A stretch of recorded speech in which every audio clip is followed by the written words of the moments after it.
नमस्कार प्यारे साथियों, स्वागत है एक और नए सेशन में दोस्तों। आज के सेशन में बात करेंगे राजस्थान महिला आंगनवाड़ी भर्ती 2025-26 के बारे में। इसके जो ऑफलाइन आवेदन है शुरू हो चुके हैं। तो ये जो वैकेंसी होती है हर वर्ष संबंधित जिलों से आती रहती है। तो इसकी आपको योग्यता के बारे में, पदों की संख्या के बारे में और इस वैकेंसी के जो आपको आवेदन कैसे करने, आज के सेशन में स्टेप बाय स्टेप समझेंगे। आज की वीडियो में मैं आपको बीकानेर जिला, जोधपुर जिला, उसके बाद है डीडवा, कुचामन और राजसमंद जिले, इन जिलों के जो नोटिफिकेशन है वो जारी हो चुके हैं। और भी राजस्थान के अन्य जिले, उनके भी नोटिफिकेशन धीरे धीरे जारी हो जाएंगे। तो आपको सर्वप्रथम आवेदन है वो कैसे करने, तो इस वीडियो में हम समझेंगे। पहले मैं आपको बता देता हूँ पदों की संख्या के बारे में संबंधित जिलों के। अगर हम जोधपुर जिला की बात करें तो जोधपुर जिला में कुल, जैसे जोधपुर शहर में आपके जो कार्यकर्ता के पद हैं वो 10 हैं और सहायिका, इसके जो टोटल पद हैं वो 15 हैं। उसके बाद आप देख सकते हैं लूणी, तवा, मंडोर, केरू, बिल्लाडा, भोपालगढ़ और बावड़ी, यानी जो ये महिला कार्यकर्ता भर्ती है वो संबंधित जिलों के, जहाँ पे आपकी पंचायत समिति होती है, पंचायत होती है, तो वहाँ पे हर पंचायत में इसके जो पदों की संख्या होती है तो वहाँ से संबंधित आप आवेदन करें। अगर मान लीजिए आप जोधपुर में किसी भी गांव से हैं, जैसे शेरगढ़, ये एक गांव का नाम है, अगर आप संबंधित गांव पे पहले पदों की संख्या देखनी है, अगर वहाँ पे खाली पदों की संख्या है तो आपको ऑफलाइन आवेदन कर देना है और संबंधित CDPO ऑफिस में जो कि जमा कराना है। ये भी मैं आपको जानकारी बताऊंगा कि ये फॉर्म आपको कहाँ पे जमा कराना है। तो पहले हम जोधपुर जिले की टोटल पदों की संख्या देख लेते हैं। जोधपुर जिले में कुल जो कार्यकर्ता के पद हैं वो 64 हैं और सहायिका, इसके जो पद हैं 120 हैं। अब हम बात करते हैं आवेदन के बारे में कि कब से भरे जाने हैं इसके फॉर्म। तो देखिए, इसके जो फॉर्म की लास्ट तिथि है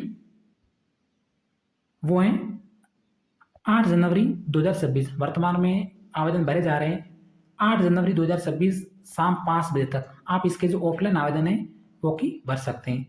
अब मैं बात करता हूँ बीकानेर जिले की। उनसे पहले आपके पास बीकानेर जिला में टोटल फॉर्म की संख्या की बात करेंगे। तो पहले हम जान लेते हैं कि आपको ऑनलाइन आवेदन किस तरह से भरना है। जो भी जोधपुर से अगर आप फॉर्म भरना चाहते हैं तो ये आवेदन आपको देखना जरूरी है। तो आपके पास इस तरह से आवेदन होगा: आंगनवाड़ी कार्यकर्ता, मिनी आंगनवाड़ी कार्यकर्ता, शिशु पालनागृह कार्यकर्ता, सहायिका पद हेतु आवेदन पत्र। ये जो आवेदन पत्र है आपको मैं टेलीग्राम पे मिल जाएगा, वहाँ से आप ज्वाइन कर देना। और भी इससे संबंधित आपको जानकारी है तो वो मिल जाएगी, हर जिले संबंधित। तो इस आवेदन पत्र में बाल विकास परियोजना उप निदेशक जिला, जिस जिले से संबंधित है वही जिला भरना है। जैसे जोधपुर, राजसमंद, डीडवाना, कुचामन, जो भी जिला है वह आपको भरना है। फिर आपको ग्राम पंचायत, शहरी निकाय का नाम, अपनी ग्राम पंचायत का नाम लिखना है। जिस ग्राम पंचायत में है, जिस ग्राम पंचायत में अपना घर है वही आपको ग्राम पंचायत है वो यहाँ पे लिखनी है। और आवेदन भी हम वही से कर सकते हैं।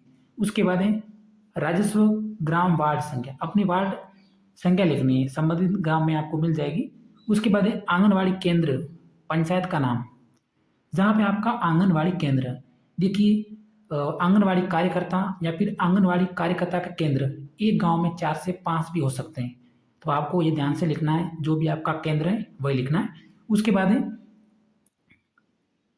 मानदेय सेवा पद आपका लिखना है। क्या आप कार्यकर्ता से अप्लाई करना चाहते हैं या फिर शिशु पालनागृह कार्यकर्ता या फिर सहायिका के तौर पे, यह आपको यहाँ पे पद लिखने हैं। जिस पद से आपको आवेदन करना है वही पद आपको लिखना है। बिल्कुल यह जानकारी प्राप्त कर लीजिए ताकि आप अगर किसी का भी आवेदन करें तो आपको कोई भी दिक्कत ना हो। तो इसलिए जानकारी आप देखते रहें, बाद में मैं आपको बता दूंगा बाकी जिलों के पदों के बारे में। उसके बाद है जिसके लिए आवेदन किया गया है, जिसके लिए आवेदन किया गया है आवेदक का नाम।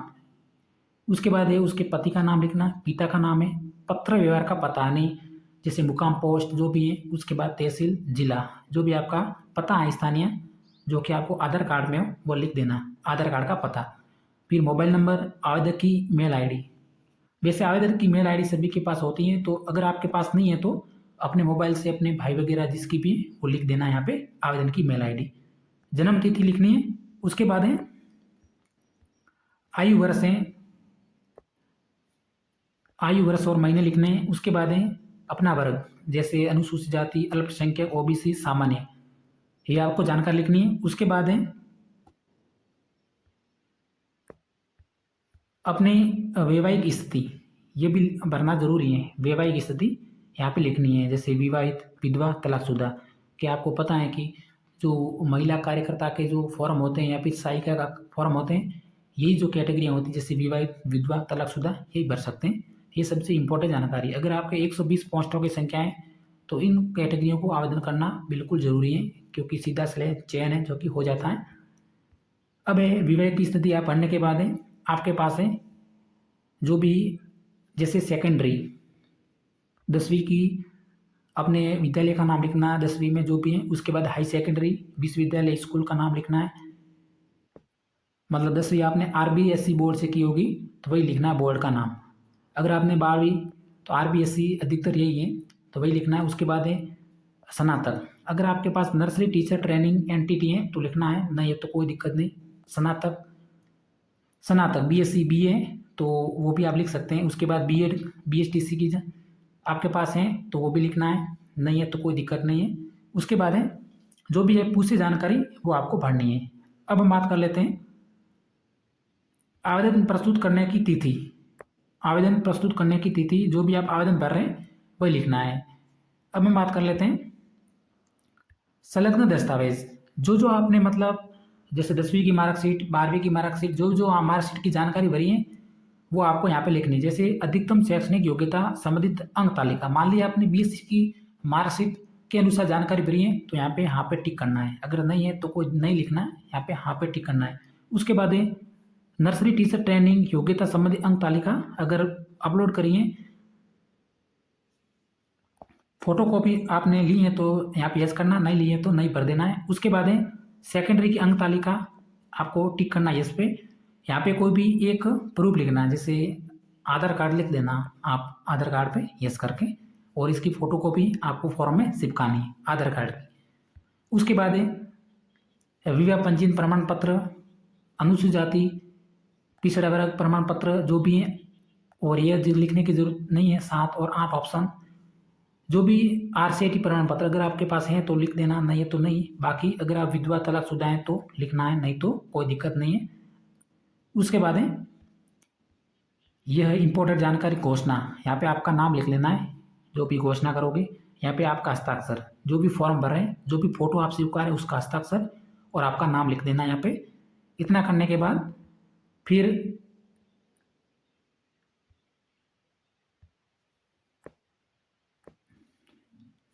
5 ऑप्शन, अगर आप इस ऑप्शन के लिए योग्य हैं तो लिखना, नहीं तो खाली छोड़ना ही बेहतर है।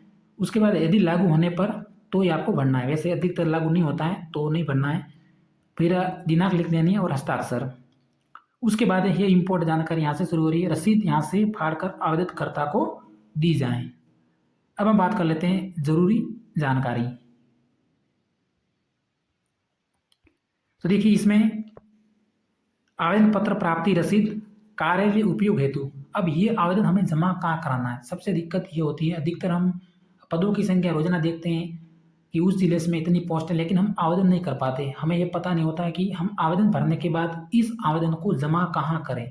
तो मैं आपको बताऊंगा, जो भी आप आवेदन भरोगे इस आवेदन को, क्योंकि जो महिला कार्यकर्ता सहायिका के जो फॉर्म होते हैं ये ऑफलाइन जमे होते हैं, तो ये सीडीपीओ ऑफिस या फिर आईसीडीएस ऑफिस, जिसे बोलते हैं महिला एवं बाल विकास विभाग कार्यालय, वहाँ पे आपको जमा कराने हैं। अगर आपको ये कार्य नहीं मिल रहा है तो आपको संबंधित जो भी पहले आंगनबाड़ी में लगे हुए हैं उनको पता होता है, अगर वो नहीं बताते हैं तो आपको संबंधित कार्यालय में जहाँ से पंचायत समिति सदस्य बैठते हैं वहाँ पे संपर्क करना है। जैसे ग्राम स्तर, जिला स्तर, पंचायत समिति सदस्यों को जानकारी पता होती है। अगर वो भी नहीं बताते तो ये जानकारी आपको 100% एसडीएम बता देंगे, क्योंकि जहाँ पे एसडीएम के कार्यालय होते हैं वहीं पे महिला एवं बाल विकास विभाग के कार्यालय मौजूद हैं, वहाँ पे आपको फॉर्म जमा कराना है। तो संबंधित जानकारी आप भर देना जो भी ये मांग रहा है। उसके बाद है बाकी ज़िलों की मैं आपको बताऊंगा कि ज़िलेवार पोस्टों की संख्या कितनी होती है। ये आपके ज़िलेवार, जैसे जोधपुर जिला है तो जोधपुर जिले में संबंधित ग्राम पंचायत होती है, ग्राम पंचायत वाइज पोस्टों की संख्या है। तो आप देख सकते हैं जोधपुर जिले की है। एक बार मैं पूरी जानकारी बता देता हूँ। बाकी आपको जो फॉर्म की PDF है मैं टेलीग्राम पे डाल दूंगा, वहाँ से आपको देखनी जरूरी है संबंधित जिलों की हिस्सा। उसके बाद है जैसे राजसमंद जिला, राजसमंद जिला के बारे में भी देखेंगे। ये जो जोधपुर जिले से संबंधित ग्राम पंचायतों की जानकारी है, क्योंकि पंचायत वाइज पोस्टों की संख्या होती है। अब हम बात कर लेते हैं जोधपुर में बावड़ी तहसील है, वहाँ की टोटल पंचायत दे रखी है। उसके बाद है बने रहना, मैं आपको बीकानेर जिले की जानकारी बता देता हूँ कि कुल कितने पद हैं बीकानेर जिले में। ये आपके बालेश्वर की टोटल पंचायत है, ये रहा बीकानेर। आप बीकानेर जिले में टोटल पोस्टों की संख्या देख सकते हैं, जल्दी से देख लीजिए। बीकानेर शहर में आंगनवाड़ी कार्यकर्ता की 4 हैं, सहायिका की 10 हैं।